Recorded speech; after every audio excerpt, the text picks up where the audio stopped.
All right, we're going to get into the meat of this module now that we've dealt with that quick subject of face sheets. In this particular module, we're going to focus on team approaches. Some of you may have heard about crisis intervention teams, and we're going to be talking more about community-based teams. So let's take a look at what the difference is and what they have in common. So there's no set model for crisis intervention teams. They have existed for a short while, and they are basically designed to respond to individuals going through crisis by having a group of people, mostly professionals, respond in the rain shadow or aftermath of that event and try to help a person find the correct services. So it's often customized based on the needs and resources that are most commonly seen in a given community. So if a community has, for example, a homeless shelter, that group of people is likely to be represented at the crisis intervention team. And if they're seeing, for example, issues around alcoholism, then they may, for example, get people onto their crisis intervention team who have specialization in that area. But the team itself is a generic group of people who would address almost any person coming in the door as a result of a crisis. For example, the individual may have been arrested and brought to the dry-out center by the police, and in the morning, the crisis intervention team would review their case and see if they could help that person to find resources that they may need. Sounds like a pretty good model, and it is a good start. Community-based team, however, is a better model, and the reason is that we're going to tailor it more to the individual and sustain it for longer. So we want to have effective intervention in crisis, but also after the crisis, and the community-based team helps us to prepare for the next possibility of a crisis, whereas the crisis intervention team doesn't really need to get to know or doesn't get to know that individual enough to be able to do that. The other idea here is that we want to reduce the impact of the next crisis and see a gradual or proactive improvement for that person. And this is again a difference between crisis intervention teams and community-based teams. One of the things that both the crisis intervention team and the community-based team have in common is that we're trying to help people to have access to services. We want to make sure that we help an individual who might literally have the only barrier between them and the services that will help them is that they don't know how to get there, or they're nervous about going to these programs or these services, and so they may need support or information. And both team models try to make sure we do that. The community-based team approach looks for involvement from and information to and from families and current caregivers, so that we are collaborating and taking an approach that is not going to be shooting in the dark. We're going to really utilize each other's knowledge and fill in the gaps that might otherwise be there. We need to have a clear understanding of our roles when we're doing this, so that we're not being redundant, because that becomes frustrating for people. They sometimes feel as though they're being undermined. And also so that we can make sure there are no gaps, as we said a moment ago. And because of the idea that we're trying to make this as accessible and involving for the consumer as possible, and for families and other lay people, we want to make sure that we show them the respect of communicating in plain language and avoiding jargon and abbreviations and terminology that really will alienate people. The whole idea here is that we should be working effectively together rather than working blindly parallel, or even worse, working at odds with each other. And it's amazing how often that's happening, that two professionals are taking very different approaches, and that can be very confusing or frustrating for the consumer and or their family. So who are the members of the community-based team? These are generally teams that we put together for repeat consumers. We recognize that this is calling on people to go a little bit beyond what they're normally being asked to do. And so we don't do this for people who have very occasional issues. We do this for people that are sort of cyclic users of the system. Sometimes they're referred to as frequent flyers or repeat consumers. They're people who keep coming back into the system in crisis. We want to personalize these teams, as we said, and that's one thing that makes them a bit distinct from the CIT, or crisis intervention team. One of the most important people to have on the team is the consumer themselves. And this consumer may or may not always be stable enough or lucid enough to contribute as much as they would like to. But we can have their involvement adjust as their capability and desire to participate exists. If we do it for or to the person, they're going to be alienated, they're not going to feel as empowered, and they're going to be less likely to kind of follow along with anything the team comes up with anyways. So we really want that person to play an active role in their own recovery and wellness, and that begins with them being at the head of our team. Now, we need to make sure that we understand our role is to consult with that individual, not just to get them to sign off on decisions made by other people. And again, sometimes people are struggling to maintain stability in their mental health, and they may not be as lucid or may not have as much to offer consistently. And in those cases, we may look to try and simplify choices and kind of make communication as simple and concise as possible as well. But we're moving always towards the idea of having that individual consult to the maximal possible degree for their own care. We, of course, want to have the family of the person involved, and the only proviso on this would be if the individual themselves feels discomfort with that. Sometimes people, for example, feel they have been neglected or abused by their families, and I say feel that they have been because we may or may not have evidence that that's happened, and it doesn't really matter if we have evidence of that. If the individual feels discomfort with their family being involved, we really have no choice but to respect their choice, and we really can address those feelings. And if the person's mind changes down the road, that's fine. But for now, we're not going to try and force the issue. And of course, if a person's already receiving services from a community care service provider, it could be a foster family, it could be a staffed group home, it could be an outreach or what we call life skills worker or mental health worker, it could be a psychiatric nurse that they're seeing on a drop-in basis. Any of these types of individuals we should have involved in our community-based team. If a person is going to school, and this includes in some cases post-secondary education, we want to have their school involved if that's possible. And by the way, the school system does not only support people up until the time they graduate. People may not realize, but the school system is actually able to support students between their 5th birthday year and their 19th birthday year. So there are students who will complete their schooling at 17, but they are entitled to go back to the school system until they're 19. And in fact, I'm very familiar with this model. It's a way for us to sometimes give students upgraded courses so they can continue on to university, but it also is valuable for students who haven't quite decided what it is they want to do, and by taking additional courses, they can sometimes stay connected to a support system that otherwise might be absent for them. And it also keeps their mind mentally active. So the school is something that we might have assumed can't play a role, and in fact, it might be able to. If a person has a social worker, and this can be through the Ministry for Children and Families, or from Community Living BC, or a social worker associated with the First Nations band, or with a hospital or other medical facility, just to name some of the examples, we want to have those social workers involved. Many of the people that we'll be supporting will include youth, and some of these youth are under what we call independent living agreements or youth agreements, as they're sometimes informally known. And what these basically are is an agreement with strict conditions between the ministry and the child themselves, a youth, who has, after an assessment by the social worker, been found to have such an unhealthy or unstable home life that it has been agreed that the child will live independently according to certain criteria and conditions. In that case, the adult in their life that has the single most influence at that time is probably the social worker. And it's very important to keep that social worker updated as to what's going on, because the social worker is often very reliant on community informants to keep them up to date, because otherwise they're just going to hear that youth version of things, and that may or may not be the complete version.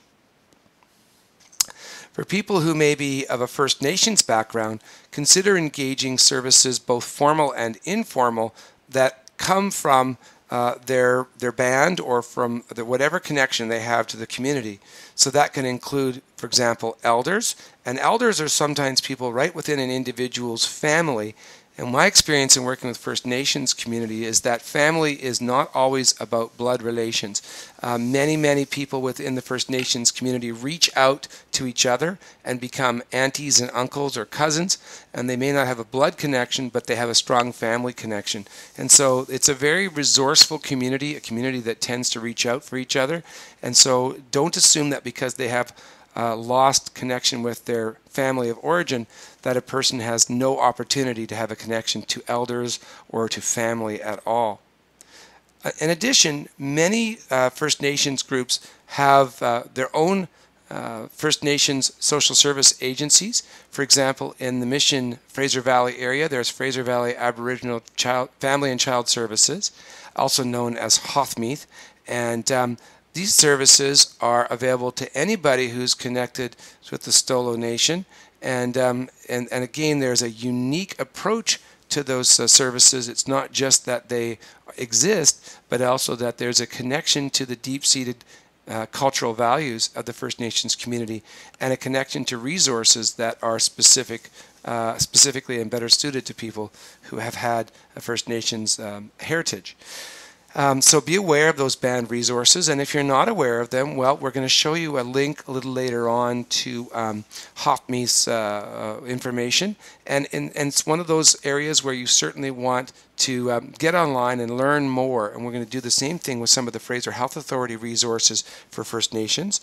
And if you're in the Mission area, Mission Friendship Center is another great resource, and there are others in other communities, and it just takes a little bit of exploration, and usually when you overturn one stone, it'll lead you to many others. Now, sometimes I'm asked, should the doctor or psychiatrist be on this team? And the actual answer is that it's very unlikely that this person will be able to be on a team on a regular basis in terms of being physically present. The reality in 2013 is that whether you're a family physician or a mental health physician, you're probably in such demand that even driving from one community to another consumes more time than you can. This is why we've moved a lot to telepsychiatry, where people communicate with a psychiatrist using a video link or a telephone link. But it may be possible for us to get a quick update from that clinician, again using video or getting a computer message or using a telephone or a written report. We want to keep that medical clinician and family physician informed, and we want to receive information from them. And we're going to talk a little bit about the confidentiality aspects of that, because we do have to navigate those, but we'll get to that in a little while. Now, for many, many people, they receive their medical care, primary medical care, from walk-in clinics. And this is a significant challenge, not just in Mission, but everywhere in Canada, and I wouldn't be surprised if the issue is transcending our national borders. The reason that this is an issue is that people are simply not getting the continuity of care, and in some cases people's mental health symptoms lead them to doctor shop and drug seek. And so they go from one doctor to the next until they find the doctor who is more likely to give them the prescription that they seek, or more likely to basically just accept whatever they're being told without much discrimination. And this can be very difficult because an individual might end up taking medications that are completely contraindicated for each other, or receiving treatment advice that is completely contrary to what they actually need. So first of all, wherever possible, we want people with chronic mental health conditions to have a regular family physician. The reality of the situation is that that may not be easily accomplished.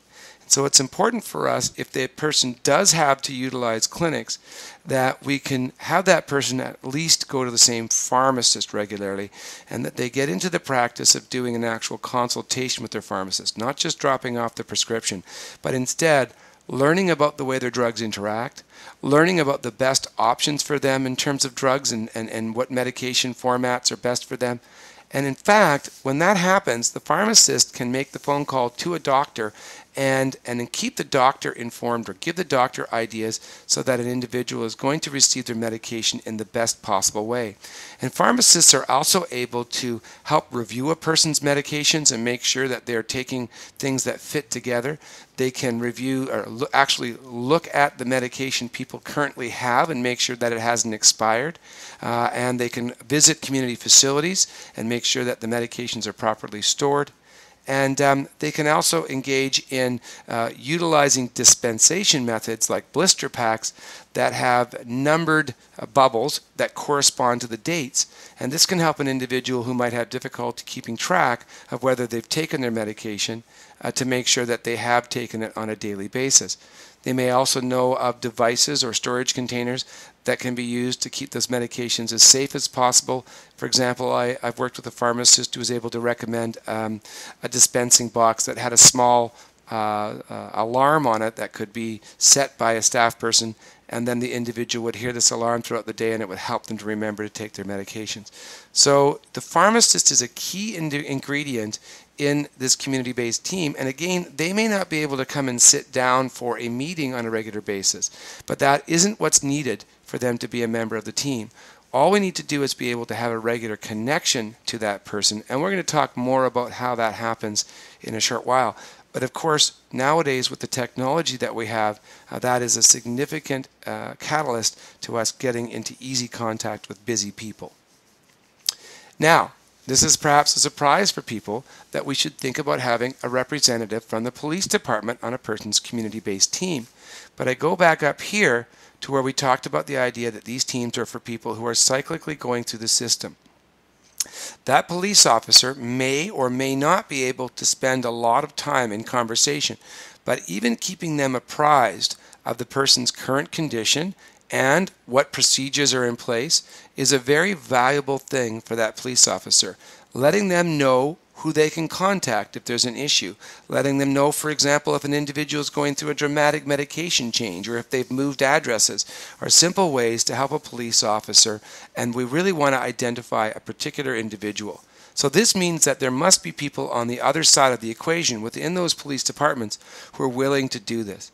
There are informal ways to this to be done. So a duty on call officer can, as a part of their own initiative, decide to establish connections with some of the people that they are seeing regularly, in particular if they think they have a connection with that individual. But also in some police departments, we're seeing things like what we called, for example, in Mission, zone police officers, or informally, beat cops, who got to know and particularly specialize in certain neighborhoods. Perhaps in your department they have a community policing office and you're the liaison or representative there. Or maybe you have auxiliary police officers who can help out in this capacity. Perhaps you can integrate all of the things we just talked about or use other volunteers. But it really is important for police officers working together and administrators within those police departments to work together to come up with some innovative ways to reach out to these teams. I'm often asked, isn't that going to be too time consuming? We don't have time to do that. We're not experts at this. Two things I want to point out. First, you'll notice that you're not asked to be the expert here. You've already got community care staff, social workers, schools, family, and the consumer and medical people involved. Your job is really just to keep abreast of what's going on and to keep others informed. And the second thing is, the research is very clear on this. People are, generally speaking, far more efficient and effective in the time that they spend with these individuals that would normally be in crisis by having this proactive approach.